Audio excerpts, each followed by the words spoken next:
As you continue to improve your game, you will have more tactical and positional ideas competing for your attention. How do you choose a move? Should you try to play a tactic, or do you need to improve your position first? Did your opponent's last move create a strong threat in the position, or should you ignore it and create an attack yourself? There are no easy answers to these questions, but the more you practice answering these questions, the better your move choices will be. Let's take a look at some positions and try to decide how to choose the best move. In this position, white has a serious advantage. White's pieces are far more active than black's, and notice that white has doubled rooks, putting pressure on f7. Black's king looks a lot weaker than white's king, and it looks like white has a crushing tactic. White plays rook takes f7 check, forcing king to h8. When you play a game of chess, it is important to think about what has changed in the position after every move. After calculating that white can win a knight by force, after king h8, white did not ask what's changed in the position after the last move, and quickly grabs black's knight with rook takes d7.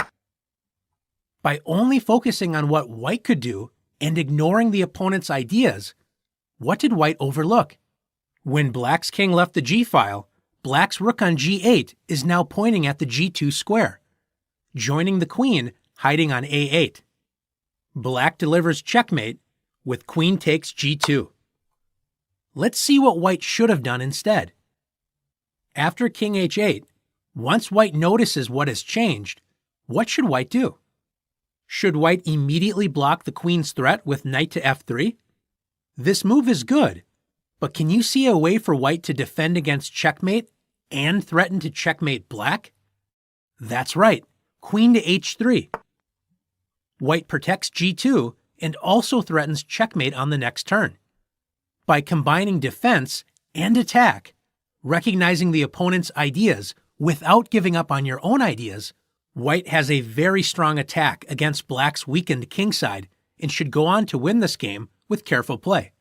For example, if black plays knight to f8, protecting the h7 square from checkmate, one strong idea for white is to play rook e7, threatening to remove the guard with rook takes f8 on the next turn and deliver checkmate. Black's passive pieces, all on the back rank, are no match for white's active pieces working together.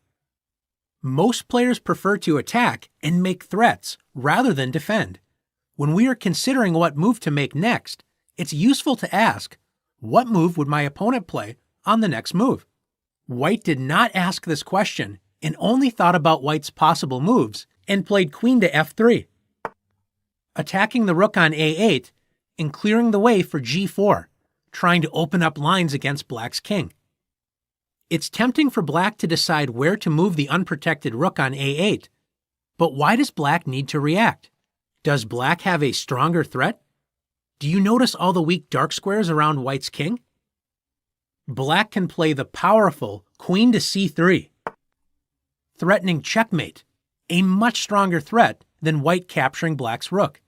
Notice that there is no defense to queen b2 checkmate. How could white have avoided this unfortunate end? Let's take a look at the position again. If white would have asked what moves black could play on the next turn, white would soon realize that queen to c3 is a crushing threat. And since white does not have a stronger threat to make against black, white must prevent this threat. Can you see how white can defend the weak c3 square and attack black's powerful dark squared bishop? That's right, knight to e2. And after moving the bishop to safety with bishop to g7, now white can safely play queen to f3. And after rook to c8, threatening queen c2 checkmate, white should be okay after rook to d2. Sometimes you have to find patient, defensive moves before you can start building your position to attack. Let's take a look at one more position.